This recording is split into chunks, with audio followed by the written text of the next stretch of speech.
episode 3 of the Shelbourne Knee Center podcast. This is Rodney Benner. I'm an orthopedic surgeon at Shelbourne Knee Center, and I'm here with my co-host, Scott Bauman, who is a former PT and researcher at Shelbourne Knee Center. And tonight, we have our second guest for episode 2 of a 3-part series on contralateral patellar tendon grafts for ACL reconstruction. Last week, we talked with Dr. Shelbourne about the history of the contralateral approach, and I'll touch on that a little bit before we get started tonight. But tonight, we're going to talk about more of the rehabilitation techniques that we utilize that really are the real essence of why the contralateral graft for ACL reconstruction is useful and leads to some specific advantages.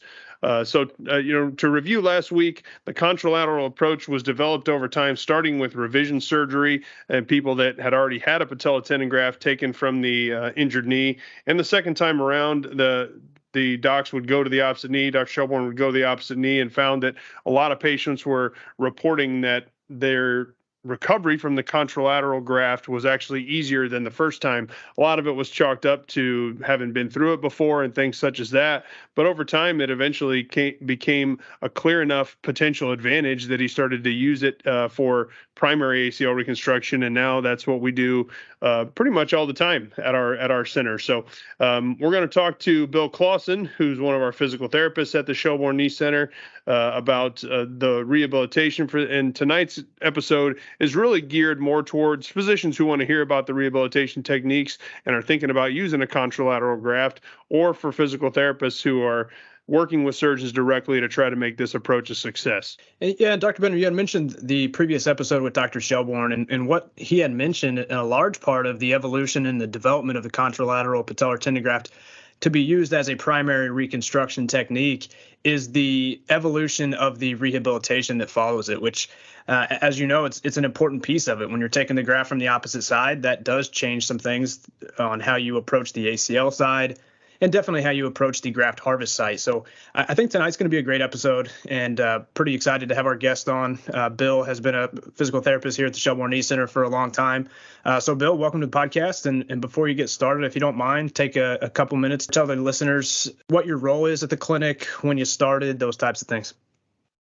Yeah, Scott and Dr. Benner, thanks for having me. I'm excited to contribute to this podcast episode.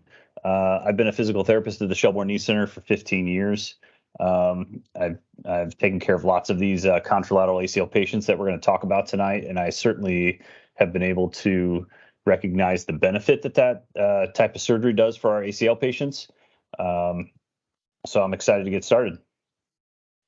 Yeah, when talking about this contralateral graft with the rehab, who better to ask than somebody that's seen a ton of these over the years and sees them every day. And, kick things off here. As we know, when you're taking the graft from the opposite side, that's right off the bat a pretty big difference when you're talking other grafts or definitely comparing it to an ipsilateral patellar tendon graft. So just from a rehabilitation standpoint and perspective, what makes this approach different? Yeah, so the biggest thing that gives us an advantage that makes this approach different is it really divides the postoperative goals between two different knees. So when you rehab an ACL patient, your focus is to get range of motion back in the knee where the ACL is being reconstructed. And then if you have a donor site, is to address the regeneration of the donor site that was used for the ACL graft. So with the patellar tendon graft coming from the opposite knee, it really gives the therapist two separate goals to operate in two different knees, and they can go on simultaneous. So in our ACL knee, we focus primarily exclusively on extension range of motion and then effusion and flexion. And these goals can happen independent of regenerating the donor knee. The donor knee site is really just focused on regeneration of the tendon to its normal size and then regeneration of quadricep strength. When we do this in an ipsilateral patellar tendon graft, we kind of have to stack the goals and hit the range of motion first and get the effusion down before we can really work on strengthening the donor tendon. And with the contralateral patellar tendon graft, it allows us to work on these things in parallel.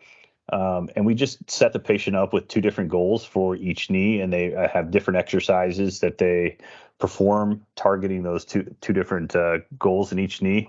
And it really allows the patient to kind of simultaneously tackle both of those postoperative goals of ACL knee range of motion and donor site rehabilitation.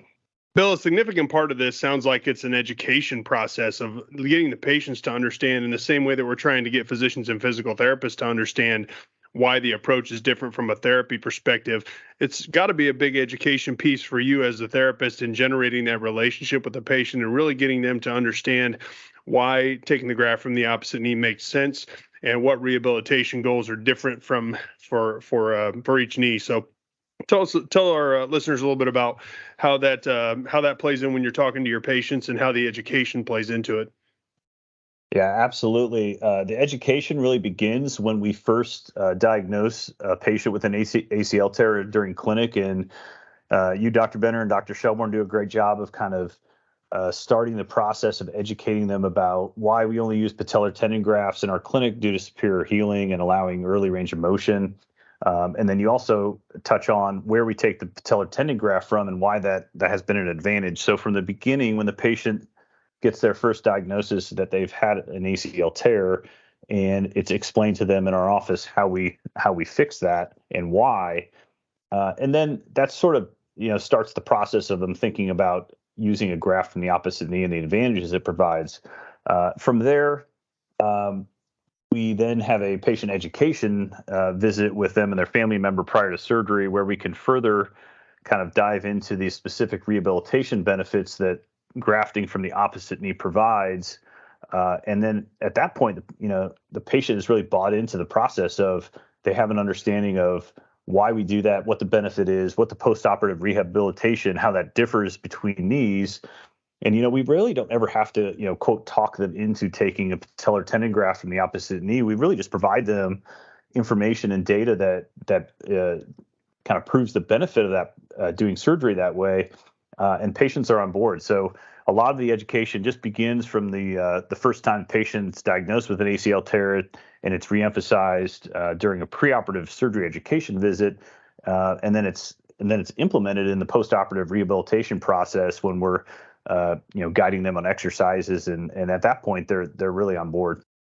Yeah, Bill, I want to go back to that first answer that you gave for that first question. You mentioned goals a lot, and that's one thing when I was seeing patients in the office, I noticed that one of the biggest advantages was splitting up those goals between knees, with the ACL side focusing on the range of motion and the graft side focusing on the strength.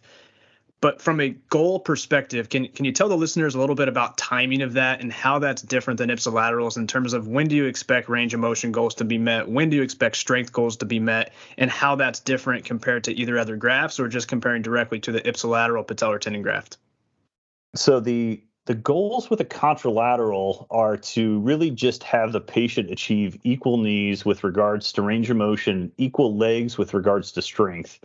And those are really our short-term goals for the contralateral patients. And it happens much quicker than if we're doing an ipsilateral patellar tendon graft. Because obviously with an ipsilateral, you have a completely normal knee with range of motion and completely normal knee with things like quadricep strength. And so, to achieve equal knees by doing an ipsilateral can take quite some time.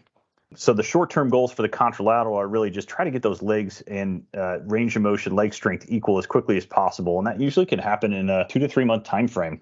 The goal with the contralateral long-term is to take both of those legs that are now kind of even, but weak compared to pre-op, and then strengthen them to the pre-op level and then transition that patient back to pre-injury activity with, maintaining equal range of motion, no effusion, good strength, no tendon soreness.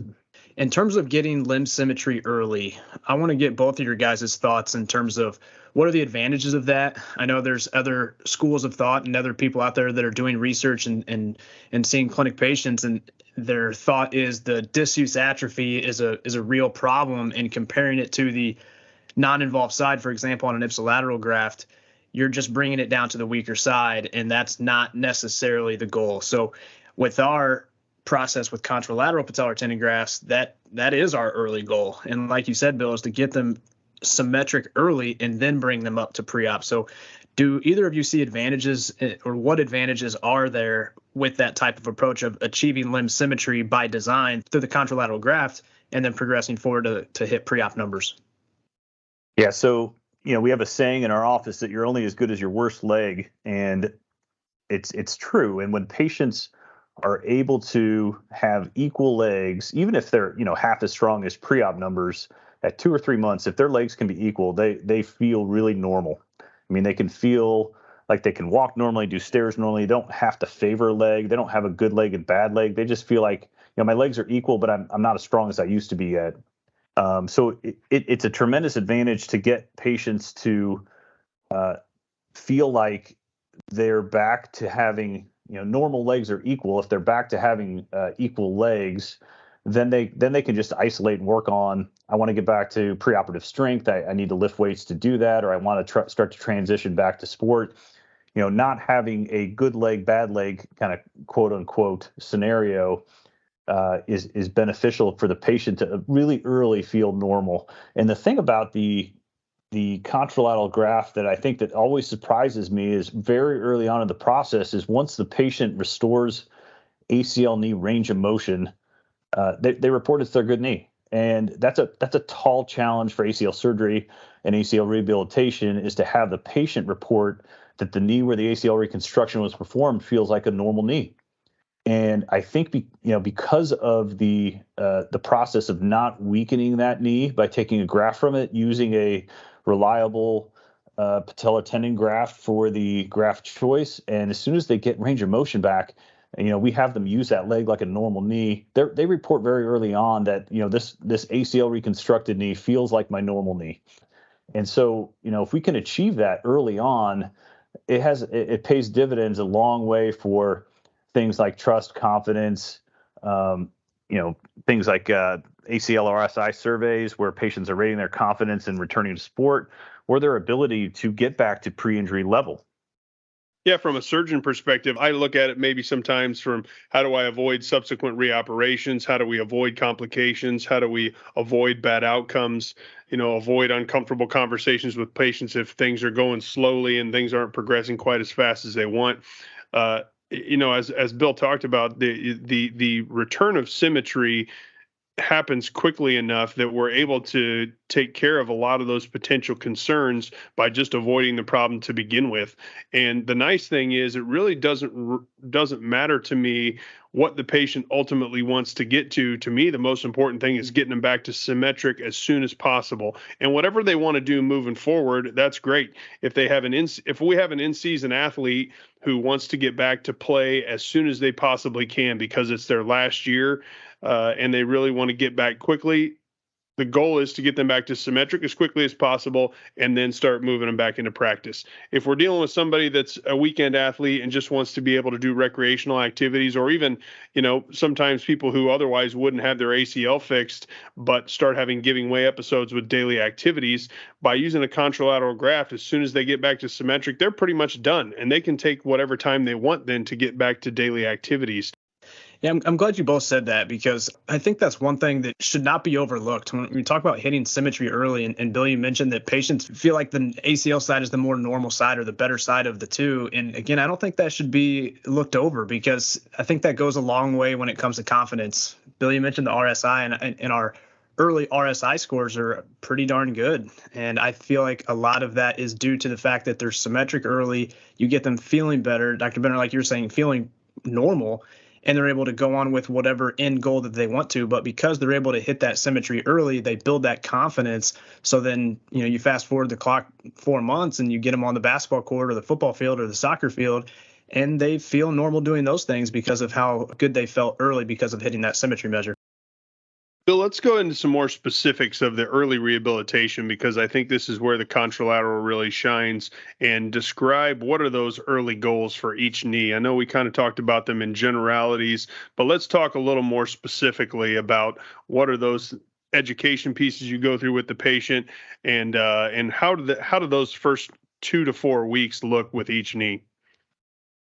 Yeah, so the early phase of the recovery really starts preoperatively, and we're fortunate and recognize the necessity to do preoperative rehabilitation with these patients. So we always work a couple visits. Usually it's over maybe a few weeks, just to have that patient recover from their injury, get their fusion down, educate them on full extension, get their ACL deficient knee to have full extension, have them start standing on it, have them walking normally. all those things that pay dividends post-op. So the early stage recovery for the ACL knee, we're uber focused on full extension equal to the opposite knee. We achieve it before surgery and we maintain it post-operatively. So the early phase for that first day of surgery, and then maintenance throughout the first week, and then the second week and the first month and the second month and so forth, is just to maintain equal extension to the opposite knee, just to make sure that ACL graft fits perfectly and they don't get any growth of scar tissue or cyclops. The flexion goal on the ACL knee really revolves around controlling a joint effusion or hemarthrosis from surgery, and we do many things to try to limit that in the early first recovery week, so that patients don't get a big swollen knee and they come in at a week after surgery, usually bending around 110 degrees or so, because we've really limited their activity and kept them down for the week and used cryo cuff and elevation and CPM machine. So from there, as the patient progresses from week 1 to 2 for flexion, and then they're back at school or maybe they're back to a job, it's all about educating them how to control joint effusion as they transition and increase activity. We usually target a goal for trying to get the ACL knee effusion resolved to the point where they have full knee flexion by 2 to 3 months. And 2 months is pretty ambitious. You have to be really on top of things as far as patient goes to control an effusion. But usually by 3 months, patients are pretty close to having symmetrical flexion to the opposite knee. For the graft side, the early recovery goals are full flexion right when they wake up from surgery. So because it's an extra-articular procedure where we harvest the patellar tendon graft, they don't get a joint effusion there. We haven't bent their knee immediately in the hospital all the way, and they try to maintain that full graft knee flexion throughout the process. And then we really initiate graft knee donor site tendon strengthening exercise starting that first week, and progressing them throughout the process with different exercise of high repetition, low load, isolated to strengthen the donor tendon. On that side, the goals are really to balance tendon stress to help growth without doing tendon inflammation to lose flexion. So we have to battle that at different periods of time through the recovery process. But again, it goes a lot to the education of the patient, telling them what their signs are that they're looking for if they're overworking their tendon, need to back off, or if they can push themselves to strengthen the tendon further. And again, that's the same goal by that 2 to 3 month phase, to have that donor tendon regrow to the point where their strength is testing pretty equal to the ACL reconstructed side. Bill, sometimes that can be an education piece you brought up earlier around that 2 or 3 month mark. When the patient starts to get all that ACL knee motion back and the swelling is down to a relatively minimal level, you said that the ACL knee starts to feel like the good knee. And for me, I think that sometimes is difficult to reconcile with patients who are like, gosh, and now I feel like my ACL knee is great. I just wish I didn't have this pain over here in the front of the knee and my graft knee. And sometimes it's a difficult discussion. We try to head that off the pass, as you know, on trying to tell them ahead of time, this is normal for your ACL knee to feel like the good knee for a little while. The next piece of it is just finishing getting all the strength back and letting that tendon continue to regenerate, but it will catch up and become a good knee as well. So that's always a difficult one, I feel like. Yeah, I have had many a conversation similar to that, where they're happy with how their ACL knee feels at 3 months, and they're struggling or maybe kind of challenged by balancing activity and graft knee tendon soreness. And I've really gone to the point now where I remind them that the only way their ACL knee can feel as good as it does is what we do to the donor knee, and it's a solvable problem. Yeah. And when I tell them that, it really kind of helps reiterate the whole process of why ACL surgery is really about the ACL reconstruction. However, using the best graft and using it from the opposite knee as we do, it has a solvable problem. But the solution or the benefit it provides is having patients say, my ACL knee feels like my good knee, and I always tell them, that is the entire goal. It's the hardest obstacle to overcome, to have patients say that. Yeah. And then it kind of resonates with them that why we did that. Yeah, you often have to go backwards and say, remember, the reason your ACL knee feels so good is because you don't have a donor site to regenerate. We're not starting to do all that you've already done on the graft knee at square one now that the ACL knee motion's good. So that's definitely a big piece of it. So, Bill, you mentioned the specifics of the early time point in the rehab. How does the intermediate rehab phases and the late stage rehab go for the contralateral patellar tendon graft? Is it any different compared to an ipsilateral graft, or is there certain things you're looking for on each side from a activity tolerance standpoint that gives you indication to push somebody forward and progress them quicker, or maybe the opposite, pull them back because of XYZ reasons? Is there anything specific to the contralateral that you look out for in these phases? Yeah, so the intermediate phase, really, I would describe as once that patient has symmetrical motion and strength, and then they work kind of on bilateral leg strengthening to get back to preoperative numbers as a baseline goal. And so now they're doing things that they would normally describe as traditional weightlifting with both legs. They're not really treating their knees differently when they're exercising. They're stressing them even. They're monitoring things like ACL knee effusion and graft leg tendon soreness. Those are kind of their indicators. We educate them to monitor, but otherwise they just kind of go back to their normal, I lift like I normally lift weights. The late stage is what I would describe as more of when patients are starting to transition back to higher impact activities, things like sports specific practices, scrimmages, games, drills, those kind of things. And, they've achieved a level of strength where they feel comfortable enough to transition back to those tasks. And then it's about, kind of finishing out that first year of the recovery where they've gone through I've got my legs equal, they've gone through I've got my strength back to pre-op, and now they're working on the portion where they're getting back to my pre-injury level of activity. And again, we kind of educate them on monitoring signs of you need to take a day off of practice, or you need to take this game off, or how can I tell if I'm overdoing things? What would I notice? What would I feel? What would my knees kind of identify with some objective findings?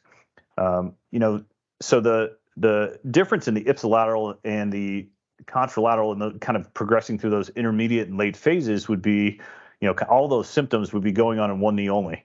And it goes back to the concept of patients only being as good as their worst leg. And so if they have tendon soreness, it's just going to be in one knee. If they have a joint effusion, it's just going to be in one knee. And they may have both in the same knee. And if they're trying to push themselves harder in managing effusion and tendon soreness in the same knee, it can be a difficult task for patients to do that. The contralateral really gives patients the ability to say, all right, if I don't have tendon soreness, do I have a joint effusion? Or if I don't have a joint effusion, do I have tendon soreness? Or do I have neither? Or do I have both? And they have a plan for how to manage that kind of separately. Now, early on, you said that the patients feel that the ACL side is the better of the two knees early on in the rehab. Do you notice that trend continuing in the later stages once you're getting patients back to sport? For example, you clear a patient to return to sport 6 or 7 months down the road, and you see them back a month later. They're practicing, they're playing, they're competing. Do they still feel like the ACL side is the better one, even in those later 6-month stages?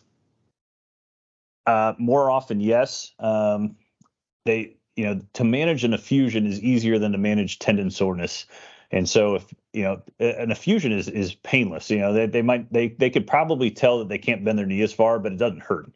And so they may try to ignore that longer because it doesn't limit them as much.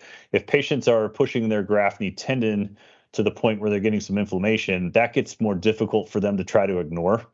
And many times we'll do hop testing in the clinic at 6 months or 9 months post-op, and it's very common for them to use their ACL leg to out jump their graft leg. And again, that's a tough goal from a rehab standpoint for have patients say, I can hop farther on my ACL reconstructed knee than I can on my donor knee. That's fantastic, and that's what we see more often. Bill, I think you've talked before when you've talked about this approach at meetings that you've gotten some pushback with people saying, why do you keep people down early on after surgery, that they just can't understand wrapping their head around why we keep people down early on after surgery And that doesn't necessarily relate specifically to contralateral, but it does play into a lot about preventing problems. So talk a little bit about that. Yeah, that's definitely an eye opener. If we go to conferences or a combined section meeting and we present any kind of post-operative rehabilitation protocol or game plan for these patients, when we talk about bed rest and we talk about CPM, when we talk about limiting walking during the first post-operative week, but then we also don't have the problems that other people are talking about, quad shutdown, high pain levels, limited knee flexion, inability to walk and put weight on their knee or using crutches. So, the explanation for that first bed rest week to the patient also gets them pushed back, and they have to have a caregiver and they have to have somebody take time off of work. If they're a student, they've got to miss school. When we explain the concept of prevention of a hemarthrosis or trying to limit that as much as possible, and the benefits of not getting a big swollen knee, it always makes sense to people. They say, well, that does make sense. Why would I get up and walk just to prove that I can? Why would I go back to school just because, I'm able to? Why would I have an outpatient surgery versus spending a night in the hospital? And when we explain those benefits to patients and they go through the process, they totally understand the benefit of it. But I think initially the pushback is not understanding the concept of having a knee, bleed into the joint after surgery. And if you send somebody home from the hospital, don't give them instructions, they're going to get a big swollen knee. They're going to get a quad shutdown. They're going to have high pain levels. They're not going to be able to lift their leg. They're not going to be able to walk very well. And now they have problems that you could have prevented that you can't, are difficult to address at that point. I'm going to pose a question to both of you that I was asked to me a couple months ago at an orthopedic meeting in London. A surgeon from over there that exclusively does hamstring grafts, after listening to a talk we gave on contralateral patellar tendon grafts, came up and asked me, I only do hamstring grafts. Do you feel like this contralateral method could be translated to that type of graft? And I thought it was a fascinating question. And since I have Bill and Dr. Benner here as a PT and a surgeon to get both perspectives, what would be your answer to that? Is this contralateral approach something that could be expanded to quad tendon grafts or hamstring grafts because of the principles of splitting the goals up between two different knees? I think absolutely, and the reason you don't have to look very far to figure out why. One of the graft types that has come into a lot of favor, especially in older people, is cadaver grafts, is allografts. And the reason is because you want to avoid donor site morbidity. For the ACL knee in our contralateral patellar tendon graft autograft approach, for the ACL knee, it's an allograft reconstruction from a rehab standpoint. You get all those benefits you get of an allograft reconstruction, except you have a gold standard graft in your own tissue. We know from lots of studies, including the Moon Group's data in particular, that says that people who have autografts are less likely to have re-tears, less likely to have failures, and you get that benefit of having the autograft by taking it from the opposite knee, and you still get the benefits of the rehabilitation for that donor site happening elsewhere from the ACL knee. So when I think about people doing hamstrings, what's the downside of going to the other knee and getting a hamstring graft, putting it into the ACL injured knee? Whatever morbidity there is associated with that, if you can isolate it on the opposite knee, have that be the only problem that knee has to take care of, and then eliminate that donor site morbidity from the entire equation for the ACL knee, by all means. If you're doing quad tendon grafts, if you're doing hamstring grafts, and of course, how we feel about patellar tendon grafts, I think there's definitely got to be advantages to taking it from the opposite knee. Yeah, Dr. Benner, I would 100% agree with that. And I often describe our contralateral patellar tendon graft as the best allograft that you can have for reasons you just emphasized. The ACL knee rehab is really pretty simple. There's no donor site. It's great stability. It's predictable. You get motion back, and you don't have a problem. And so I do agree with that, Scott. To your question is applying those concepts of the benefits of taking the graft from elsewhere from the opposite side would work for surgeons using hamstrings, quad tendons, et cetera. And in our hands, that's what we found with the patellar tendon graft. I know everyone's still wondering, though, well, there's got to be some downside to it, and what is it? And, since we have thousands of reconstructions we've done at our office, we definitely have some experience with that. So, Bill, what would you say when somebody asks, well, you talk about this in glowing terms, you talk about how many problems you avoid, all these things. What are some downsides and some limitations that we have to acknowledge? Yeah, so there are challenges for sure, and a lot of these challenges have been worked around prior to my time coming, but even some in my time at our clinic. Primarily, number one, you're going to have an incision on another knee, and so that is a challenge to patients to say, well, I'm going to have an incision on both knees, on the front of both knees, instead of just one knee. So that can be a turnoff to some people. I think our biggest challenge continues to be the donor site rehabilitation, and when patients transition back to running and jumping or higher impact sports, how to manage inflammation in that. Like I mentioned before, an effusion generally is not a painful thing, but tendon soreness is. And I still think we go back to the fact that the patellar tendon graft, we only use that because of its high success rate and being the kind of the gold standard for ACL graft choice. But it's easier to manage tendon soreness when it's in the opposite knee, only because it's an isolated event. It's really manageable through activity modification, anti-inflammatory kind of measures as far as patients overdo it. And so there's always a period of time where running and jumping athletes are going back to their sport, and we know it's coming and we know how to manage it, and we educate and counsel them. But that's probably the biggest downside that we deal with in the rehabilitation department, as far as it's very little to do with the ACL knee. It's more often due to the donor site on the graft knee. And again, it's far more manageable when we're dealing with that in isolation as a donor knee. I think those would be the things that I would note as well. That time in the middle of the rehabilitation, when the ACL knee really starts to feel good and the graft knee starts to feel like the bad knee for a little while, that's always a difficult one as far as patient education. And then, of course, if you have any of those very rare complications of a patella tendon tear or a patella fracture or something like that, those are always very difficult. We did a study at our office where we looked at those in particular, and our rate of those complications was like 0.3%. We actually found that people came back from those a little bit more easily if they happened on the graft knee as opposed to happen on the ACL knee, because if you have a complication on the opposite knee, you can fix it, you can take care of it, and you're not competing that rehabilitation on the same knee with the same knee that just had an ACL tear. And it would point you to any of our previous publications on that if you have any more questions about that for the listeners. But that's something we found with studies as well. Well, that about wraps up this episode. Bill, a huge thank you for giving us all your expertise. I know you've been seeing these types of patients for a long time, so we really do appreciate you giving the insight on this topic that I think a lot of people may have some questions on. So we appreciate it. I'm happy to be here. Thanks for having me. Make sure to come back next week for our next episode. We're going to talk about contralateral patella tendon graft outcomes. We have a recent publication and some past publications on this method that we'd like to review.